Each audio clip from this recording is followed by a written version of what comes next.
yang kemudian dia itu tidak ada Allahnya, katakanlah gitu. Dia sama sekali di lubuk hatinya itu tidak memperdulikan adanya Allah atau tidak. Kita tidak pernah memasukkan standar Allah, maka halaka, maka niscaya kita akan rusak. Itu tadi, dari satu masalah ke masalah lain, ke masalah lain, ke masalah lain. Gitu. Terus gitu. Sama sekali tidak ada Allahnya di sana.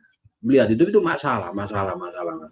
Dan melihat hidup itu sesuatu yang kemudian harus diselesaikan, gitu. Sehingga kemudian ya tadi apa ya?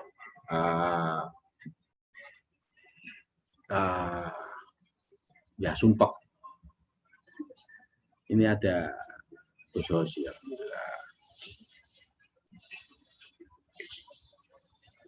Jami'ud dunya min awwaliha ila akhiriha ma tusawi humusa. Dunia mulai awal penciptaan sampai nanti di batas kiamat itu ya, itu sama sekali tidak mampu membandingi humusa. Jadi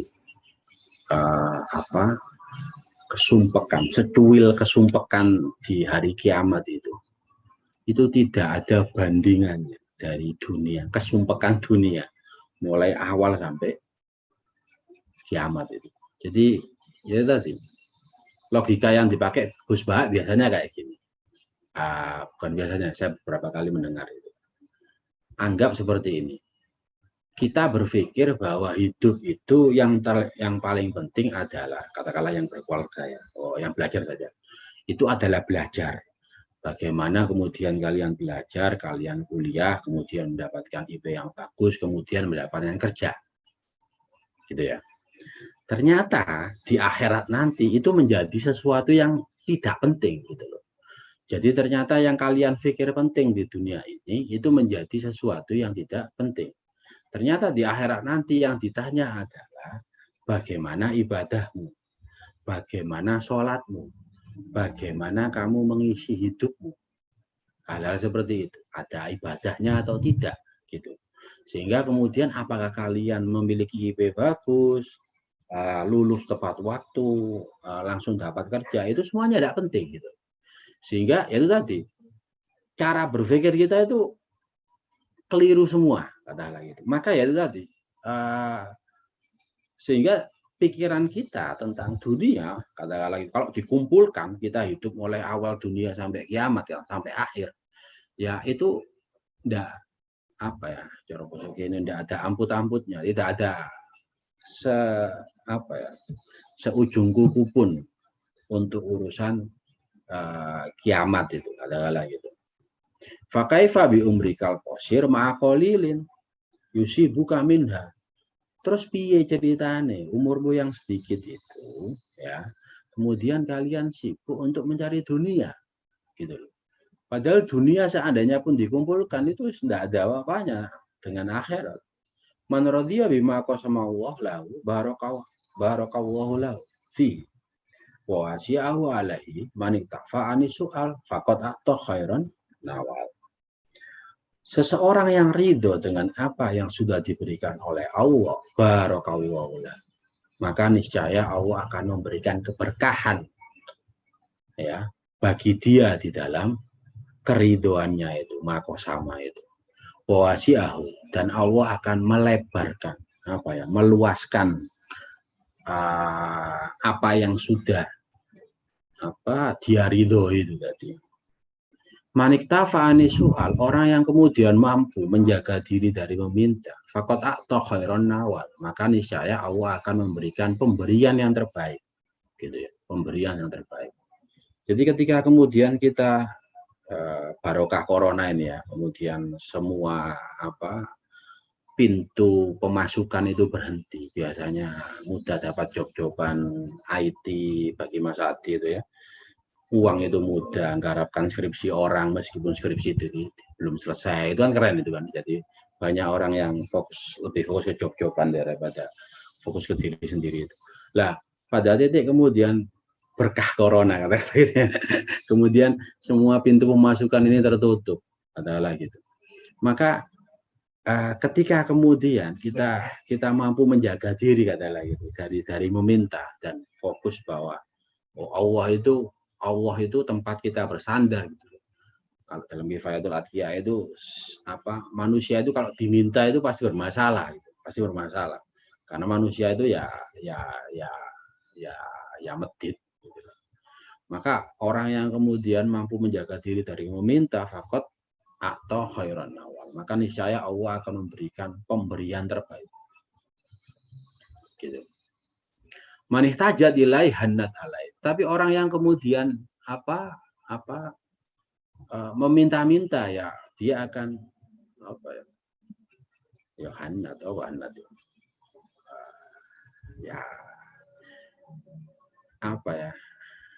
ada ruang kosong gitu loh. Ketika kita meminta seseorang itu kan ada sesuatu yang kemudian kayak sebagian dari diri kita itu menjadi miliknya, hal seperti itu. Pakai dan lain-lain. Idza aradta an ta'isha khurran fala talzam mu'nata nafsi. Walzam al-qana. Ketika kalian itu menginginkan untuk hidup merdeka, fala talzam mu'nata nafsi khaira. Maka jangan kalian kemudian meminta penghidupan, katakanlah gitu ya. Menetapkan ya kehidupanmu, menyandarkan kehidupanmu pada selainnya. Gitu. Kalau kalian ingin merdeka ya jangan menyandarkan kehidupanmu itu pada orang lain. Gitu. Oh, ini biasanya kalau jam segini saya kalau ke si A saya akan dapat ini. Oh, biasanya kalau saya ini hal seperti itu. Oh, kalau saya pengen ngopi ini enaknya kerangka ini. Biasanya kalau kerangka itu kalau pagi itu menunya sate. Sampai sore sate. Karena itu menu paling keren. Jadi kalau sampean kerangka pagi itu pasti sampai siang itu menunya sate. Dan saya jamin kalian makan sate itu sehari kalian tidak akan makan lagi 1 hari berikutnya. Jadi sampai 24 hours itu kalian tidak akan butuh makan. Min karomati Bani Rangka itu perlu kalian pegang untuk memiliki karomah ya. Walzam al-qanaah gitu ya. Falatal jamu nata nafsik ghairoha walzam al-qanaah. Tapi qanaah lah. Maca ya menerima apa adanya. Kaifa yaliku bil qur al-murid ayyatadallala lil abid wa huwa yajidu inda maulahu kullama yurid. Bagaimana pantas bagi seseorang yang mengaku merdeka, yang kemudian mengharapkan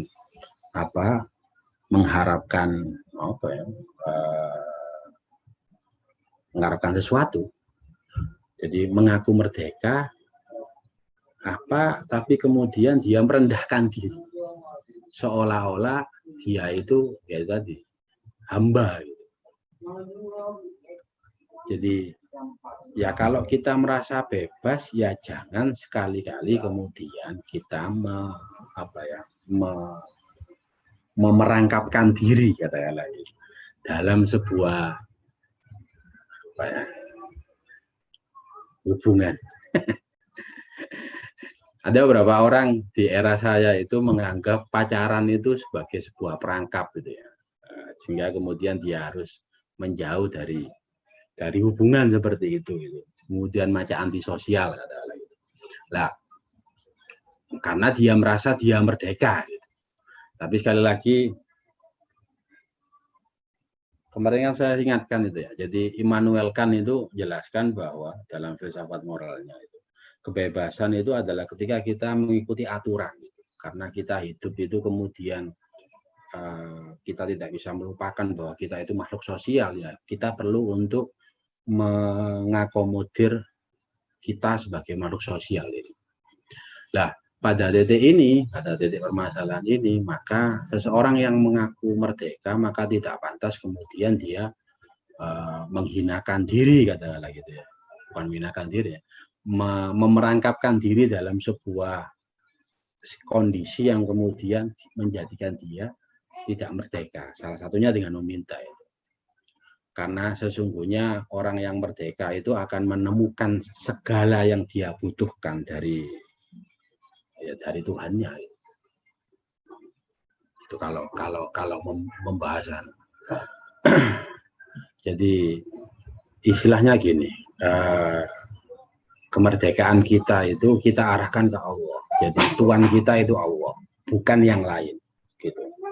Kalau Tuhan kita yang lain, maka asumsinya adalah kita bisa syirik khafi. Gitu. Jadi kita punya maula dua.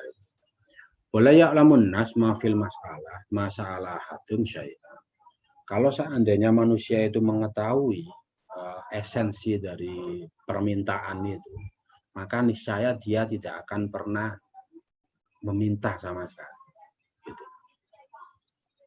Jadi ya meminta itu banyak hal kan yang kemudian kita pertaruhkan sebenarnya kan, harga diri, penolakan, hal seperti itu. Itu kayak ngelamar cewek itu kan kemudian kalau kita tidak pintar-pintar itu banyak ditolaknya ya. Wala ya'lamun nas ma fi haqqi sa'il ma harramu man salam abada. Tapi kalau seandainya manusia itu tahu hak-haknya sa'il, tas tangi yo. Poso turu bayi saja. Wala ya'lamun nas ma fi haqqi sa'il ma salam abada. Jadi seseorang yang kemudian orang urip, seseorang yang kemudian mengetahui haknya sa'il, haknya orang yang meminta, maka niscaya dia tidak akan pernah menolak satu permintaan pun. Gitu ya. Jadi cara berpikirnya gitu. Kalau seandainya kita tahu betapa bermasalahnya meminta, maka niscaya kita tidak akan pernah meminta.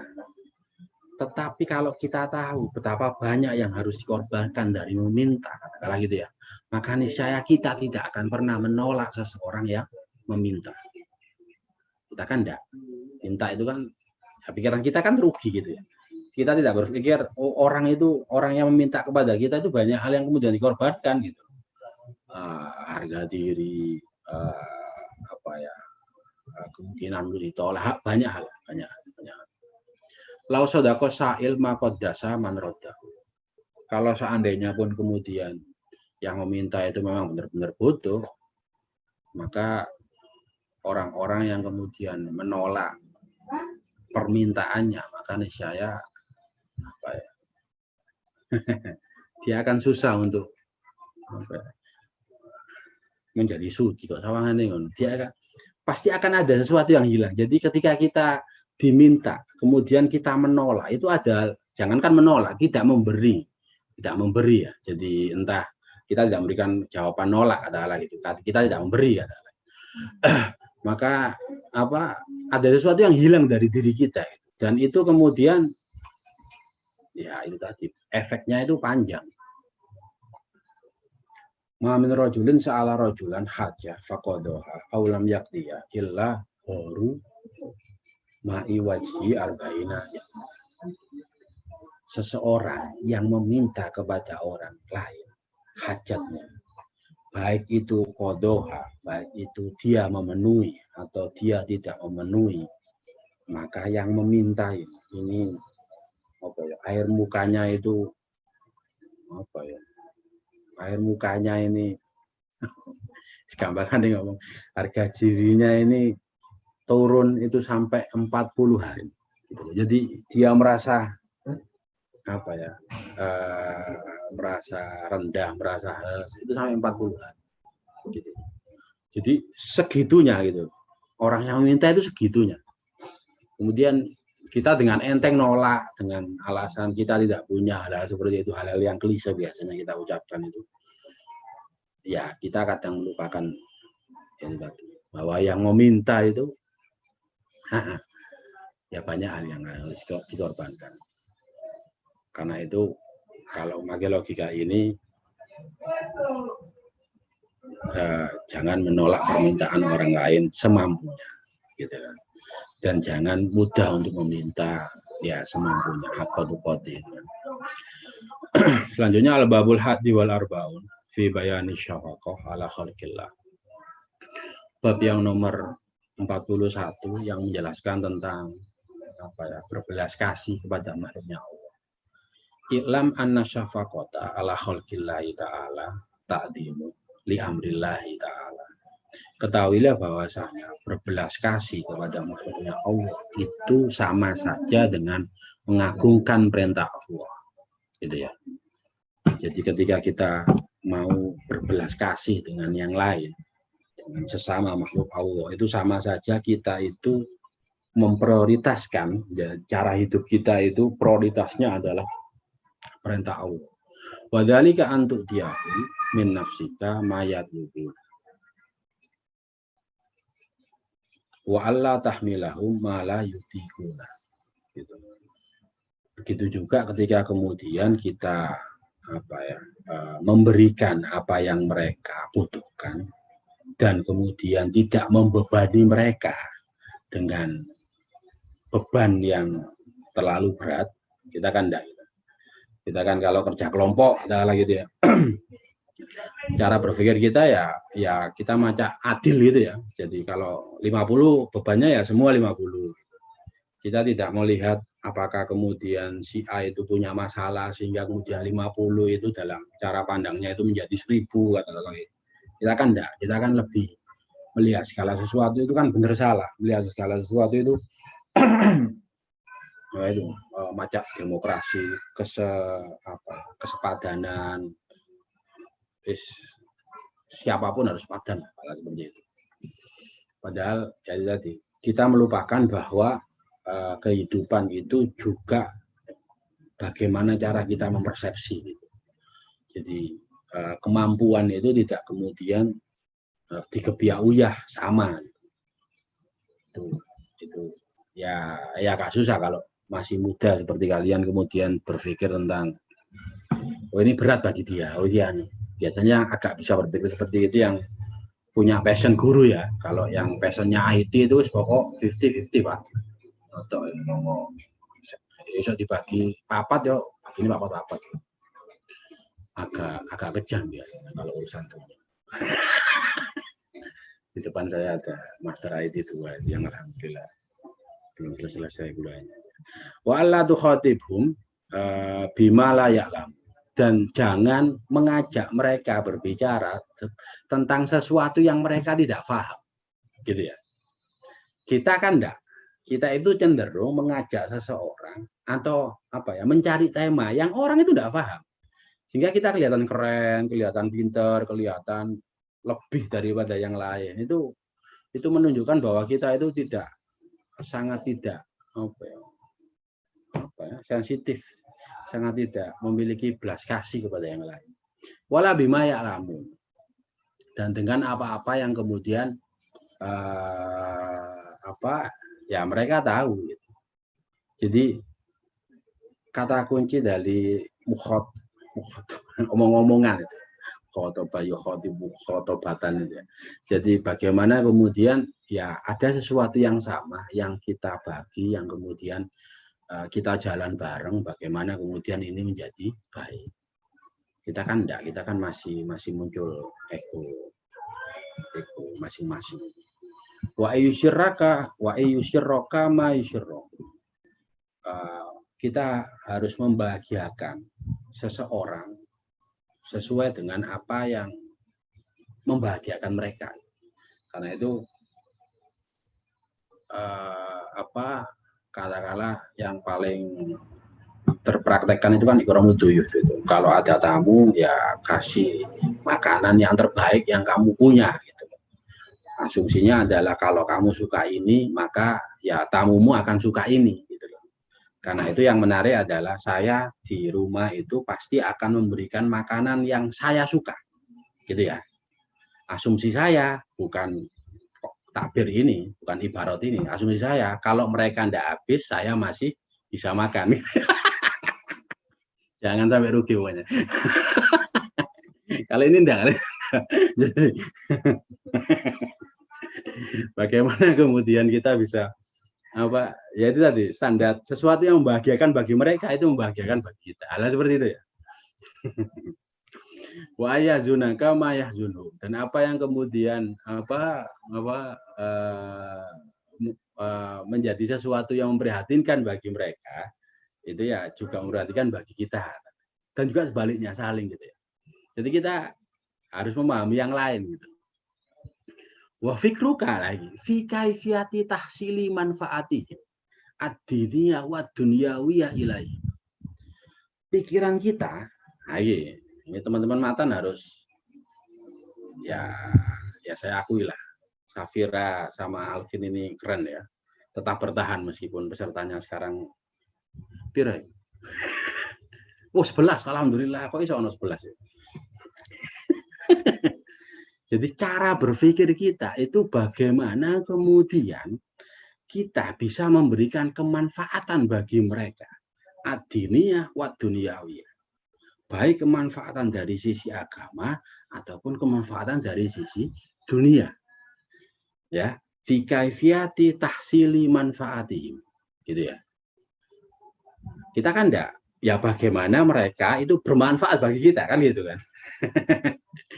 Kita kan ya mestinya kan sebaliknya gitu. Bagi khairun nas anfa'un linnas itu kan. Jadi bagaimana kemudian kita cara berpikir yang ada yang memenuhi pikiran kita itu bagaimana kemudian yaitu tadi saya bisa memberikan manfaat kepada mereka baik secara agama ataupun dunia. Wa kafiyatu daf'i ma yadurruhum fi dinihim wa dunya. Dan bagaimana kemudian menolak sesuatu yang membahayakan baik dari agama ataupun dunianya. Hatta law saqata dzubab ala wajhi ahadihim la wajadta laha alaman fi qalbi.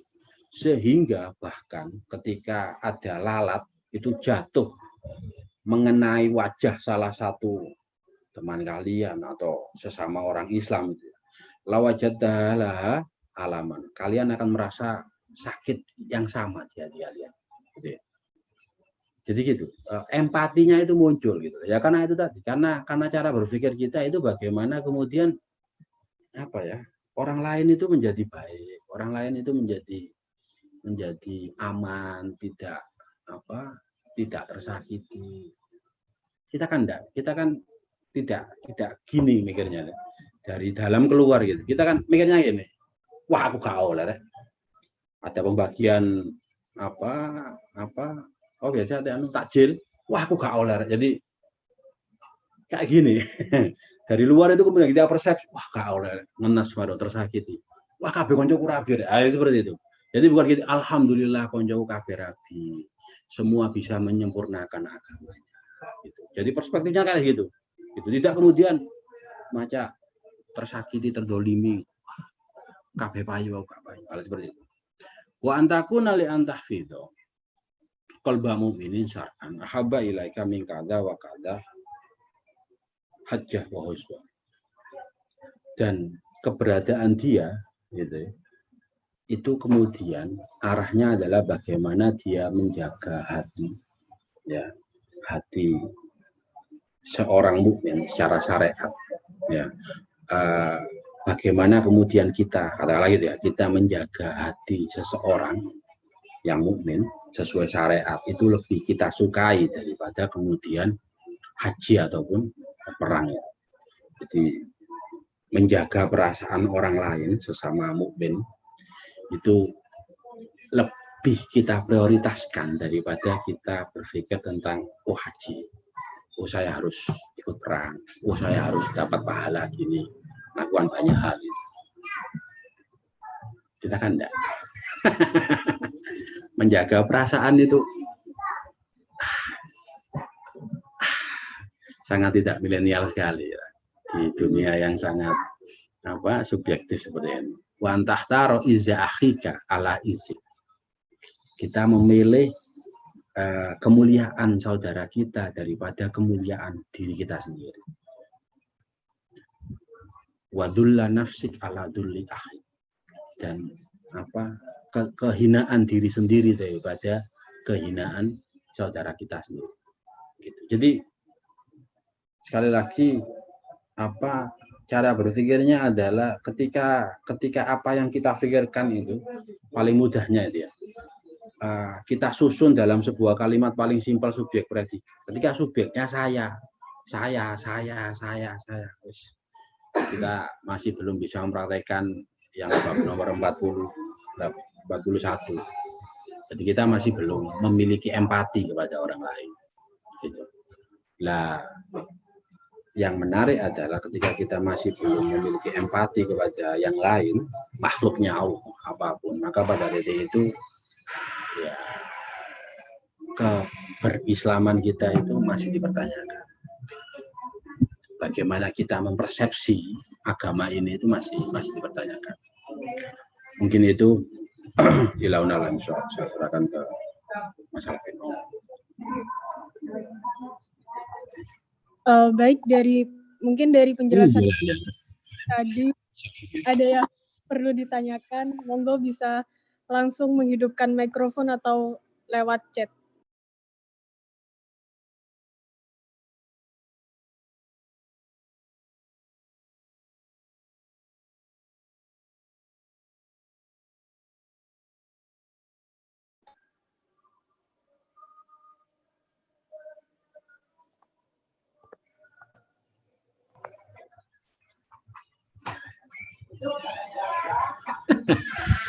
Ini menarik ya, barokahnya Gus Ozi ini lebih fokus pada chatnya daripada mendengarkan saya.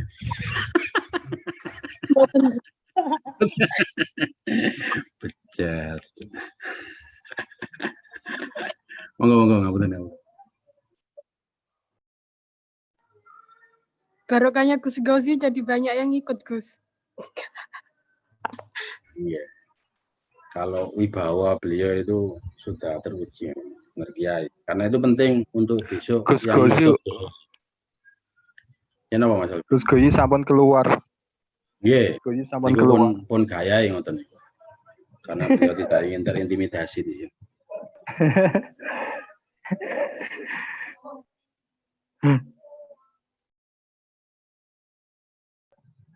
Nggih, monggo mungkin ada yang sebelum kita akhiri ngaji sore hari ini.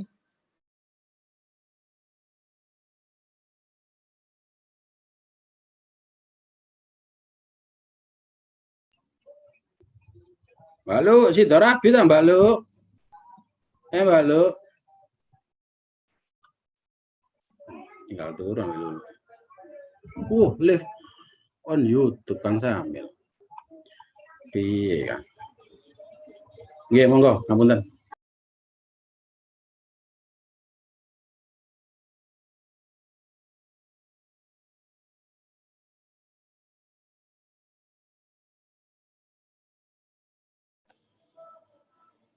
Kados mboten wonten sing tanglet, Gus.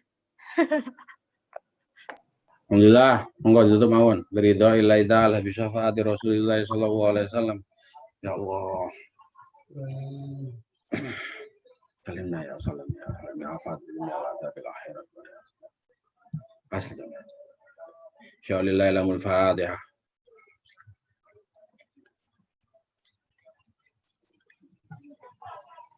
في خمسة نطفي بها حر الوباء الحاتمة المصطفى والمرتضى وابناؤهما وفاطمة لخمسة نطفي بها حر الوباء الحاتمة المصطفى والمرتضى وابناؤهما وفاطمة لخمسة نطفي بها حر الوباء الحاتمة المصطفى والمرتضى وابناؤهما وفاطمة مولاي صل وسلم دائما أبدا على حبيبك خير الخلق كلهم والحبيب الذي ترجى شفاعة كل هول من الأهوال مقتحم يا ربي بالمصطفى بل مقاصدنا وفي لنا وما يا واسع الكرم مولاي صل وسلم دائما أبدا على حبيبك خير الخلق والحبيب الذي ترجى شفاعته لكل هول من الأهوال مقتحم يا ربي بالمصطفى بل مقاصدنا وفي لنا وما يا واسع الكرم مولاي صل وسلم دائما أبدا على حبيبك خير الخلق كله والحبيب الذي ترجى شفاعته لكل هول من الأهوال مقتحم يا ربي بالمصطفى بل مقاصدنا وفي لنا وما يا واسع الكرم Ilaun alam. Assalamualaikum warahmatullahi wabarakatuh. Kalau serahkan Mbak Syafira. Nggih, alhamdulillahirabbil alamin. Matur nuwun rawuh sedaya. Semoga menjadi ilmu yang bermanfaat. Ngapunten. Assalamualaikum warahmatullahi wabarakatuh. Amin. Waalaikumsalam warahmatullahi wabarakatuh.